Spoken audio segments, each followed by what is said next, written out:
আসসালামু আলাইকুম। বালা আছেন নি সকল আপনারা? আশা করি বালা আছেন। আমি আলহামদুলিল্লাহ বালা আছি। তো ওই দেখো বারে সপ্তাহ নিলাইছি রান্দা বাড়া করবার লাগে। আজ অনেক দিন পর মাটির চুলাত রানমু, কিন্তু আজ আপনার লগে একটা জিনিস আমি শেয়ার করমু, আমার জীবনের প্রথম অভিজ্ঞতা। আমি মাটির চুলাত মাটির হাঁড়ি দিয়ে রানমু। আর আমার অনেক কল্পনার আজকু ই রান্দাটা অনেক দিন থেকে আমি কল্পনা করলাম যে মাটির হাঁড়ির মাঝে রানমু। আর রানরাম তো ঠিক আছে, কিন্তু আমার তো রান্দার ফর তাকিয়া চুলাত বুয়ানি ফর তাকি এক ডর আরম্ভ হয়েছে। তা হওয়ার মতন নাই, যেন কোন সময় যেন ফাটি যাইব, কোন সময় ফাটি যাইব। অতগুলা মাংস যাইব, সব তা যাইব, অতগুলা মশলা অত মজা করিয়া সব তা রান্দা বাড়া করলাম, কিতা যেন হইব। ইটা করতে বুকো একটা কাফ লইয়া লইয়া আমি তরকারিগুলা রাঁধছি, কিন্তু আলহামদুলিল্লাহ আমার তরকারি অত সুন্দরভাবে রান্দা হইছে এবং ডেকচিটা ফাটছেও না, কিচ্ছু হইছে না, অত সুন্দরভাবে হইছে। এটা হওয়ার মতন নাই। আমার অনেক দিনের কল্পনা আজ বাস্তবায়িত করছি আমি। দেখো সবটা দিয়া আমি একলগে মাখাই জোকাই রান্ধিলিমু। আর ভিডিওটা আমার হইতে পারেন আপনারা যে বামাতে আমি কেটা রান্ধা বাড়া করলাম নি, বামাত নাই ডাইনাতেও ক্যামেরাটা সামনে দিয়ে দেওয়া এইরকম লাগে। তো যাই হোক সবটা মিক্স করিয়া আমি রান্ধা বাড়া বুয়াই দিব। আর আজকে আকাশের অবস্থা ও খুব বালা আছিল না, বাতাস, ও বাতাসের মাঝেও আমি রান্ধা বাড়া করছি। আর একটু ডরাইছি যেন মেঘ নিয়ে আয়, কিন্তু মেঘ আইছে না, আল্লাহ সাহায্য করছেন। আর অনেক দিন পর ই চুলাত রাঁধছি, চুলার মাঝে অতদিনের বন্যা যেন গেল, পানি টানি অতদিন এটা একটু উফরে দিয়ে আমি এটা কেরাছিলাম, তারপরেও অনেকগুলো বিচ্ছে। চুলার অবস্থা খুব খারাপ আছিল কয়দিন আগে, চুলাটারে একটু সুন্দর করছি।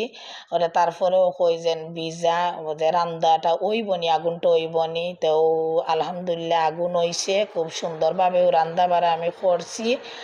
আর অত সুন্দর একটা ঘ্রাণ বার হইছে, এটা হওয়ার মতন নাই। যে মাটির চুলাত আর মাটির হাঁড়ির মাঝে রানলেন নি, অত মজার একটা ঘ্রাণ বার হয়।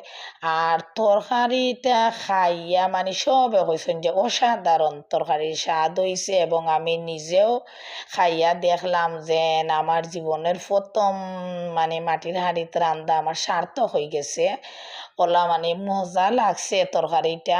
ওই দেখো আমি আস্তে আস্তে আগুনটা কত সুন্দর হইয়া ওই দেখোকা হইছে, বুঝাও যান না যেন ইটা অত মেঘ খাইছে এটা চুলাটায়। আর ওই দেখো আমার তরকারির সবটা আমার রেডি। এখন আমি তরকারিটা বুয়াই দিমু। আর একটা কথা আপনারা আমি শেয়ার না করলে হইতো না, যেন আমি খাওয়া দাওয়া পরে এই ভিডিওটা আপনার লগে শেয়ার করলাম, ও কারণেও কইছি যেন অনেক অসাধারণ মজা হয়েছে তরকারিটা। আর বারে রান্দার পরিবেশটা তো সেই রকম, এটা খাওয়ার মতন নাই। আমার গার্ডেনের মাঝখানো বইয়া আমি রান্নাম। ওই দেখো আকাশের অবস্থা আজকু লাগে যেমন বৃষ্টি আইব, কিন্তু বৃষ্টি আইছে না, আল্লাহ সাহায্য করছে না। আর এটা তো আমার 150 বাগানি বাই তরকারি হইল। আর ইবাই দিয়ে আমি আইলাম আর একটা মাটির একটা প্লেট লইয়া, যেনে ড্রেসগুলো ফাইলাম। ড্রেস অনেক বড় হয়ে গেছে, 2 দিন গেলেও আর বুড়ো হয়ে যাব। তো ড্রেসগুলো আনিলাম, খান্না বাজিও করিলাইমু, ও কারণে ড্রেসগুলো ফারলাম। আর ইবাই দিয়ে কিন্তু অলরেডি আমার আগুন হইতে আছে, তরকারি হইতে আছে। আর আজকে মাংস বুনা রানতাম না, একটু আলু দিমু, কেননা ডেইলি বুনা ভালো লাগে না। তো আলু দিমু, বড় বড় আলুর পিস দিয়ে আজকে রানমু। আর একটু হালকা জুল দিমু। অনেক মজা। কিতা কইতাম আপনারা, কইয়া আমার বুঝানির বাসা নাই, ওলা মজা। তা আগের দিনও মায় দাদি তারা গফরটা যেন মাইসে মাটির হাঁড়িতে রান্ধিয়া খাইর, আমি কিন্তু বিশ্বাস করতাম না যে ই কিতা হয়। আজকে আমার বাচ্চা এনতে হয়নি, ই কিতা করলা আম্মু, তুমি মাটিতে রান্ধিলাইনি, এটা তো বালু লাগবো, এই লাগবো এই লাগবো, তারা বুঝতেও পারে না। পরে খাওয়া পরে তারা হয় না মজা হইছে, মাটির চুলাতে মাটির হাঁড়িতে কেমনে রান্ধইনি, এই সেই বিভিন্ন প্রশ্ন। তো তারারে বুঝাইলাম যে আগর মাইসে মাটির সব তা করতা, মাটির গ্লাসও পানি খাইতা, মাটির প্লেটও ভাত খাইতা, মাটির হাঁড়িতে রান্ধ হইতো, সব তো হইতো। তো তারা কিছুটা বুঝছে, তারা তো বুঝার কথা নাই। আমার লাইফেও আমি খাইছি না মাটির হাঁড়ির রান্দা, আজকে আমি খাইলাম। আর একদিন আমি মাটির হাঁড়ির ভাতও রানমু এবং দেখমু ভাত রানলে কিলা লাগে এবং আপনারা লগেও শেয়ার করমু। তা ওই দেখোকা আপনার লগে মারতে মারতে আমার তরকারি ওই দেখোকা কি সুন্দর জাল হইতে আছে, আর গ্রানও খুব মজার গ্রান বার হইছে।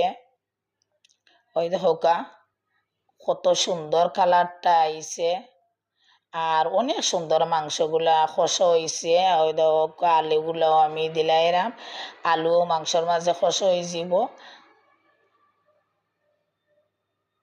দেখো আমার তরকারিটা কিন্তু অলরেডি হয়ে গেছে। এখন আমি আস্তে আস্তে বাটিত লইলিমু, খাওয়া দাওয়া আরম্ভ হয়ে যাব।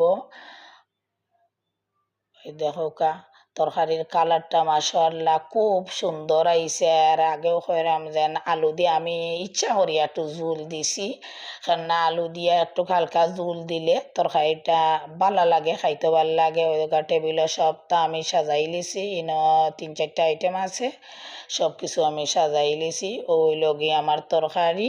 সব বালা তাহকা। আসসালামু আলাইকুম।